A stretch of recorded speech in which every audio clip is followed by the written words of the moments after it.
The shutdown over new 5G wireless technology that could lead to major cancellations and delays at America's airports. Airlines say it may interfere with some types of aircraft. AT&T and Verizon yesterday agreed to suspend the service around many airports, but they will roll it out elsewhere today. Kris Van Cleave is in Denver. Kris, good morning. Well, good morning. Even one senior FAA official told me they expect there to be some, quote, bumps today and in the days ahead. And where I think you'll see this play out most clearly, the next time there's a big severe weather event like a big winter storm, airlines are going to be forced to cancel flights earlier and likely cancel flights for a longer period of time. But even something as benign as fog, particularly at a major airport, could cause delays lasting for hours to ripple across the country.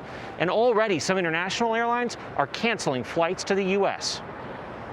This morning, as AT&T and Verizon are launching their new ultra-fast 5G wireless service nationwide, airlines are bracing for travel headaches. We're going to see some disruptions. There's no question about it. Captain Joseph DePete is the president of the Airline Pilots Association. We want to be leaders in the world in terms of 5G, but we don't want to do it at the expense of aviation safety. While the FCC says 5G is safe, the FAA is concerned about interference with systems that help pilots land in low visibility and bad weather, prompting a host of flight restrictions. If there's cloud cover, if there's rain, you can't use that equipment. You can't land airports at Chicago O'Hare, at Atlanta, at Detroit. This cannot be the outcome.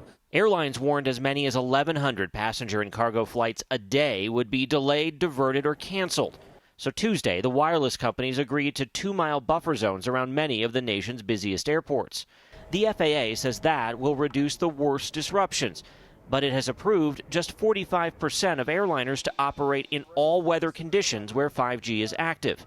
Airline industry analyst Henry Hartevelt. This could have a disproportionate effect on people who live in mid-sized and smaller towns where they're dependent on smaller airplanes that are not on the approved list. Delta and other major airlines are preparing for weather-related cancellations due to the 5G restrictions. The nation's airports say tons of cargo shipments have already been impacted. It's a fasten your seatbelt, hang on kind of week. We got a sense for what a 5G delay may look like and how airlines will explain it. Let me show you this from United Airlines. They had a flight that was supposed to fly here from Denver to Houston. It was showing a 3+ hour delay, and the airline was very clear that they say it was because of the 5G activation. They even included a link where people could complain to the FCC.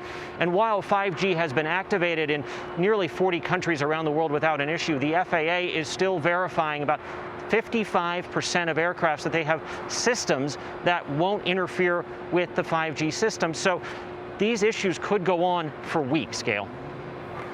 I want to follow the FAA guidance on this one. Thank you very much, Kris.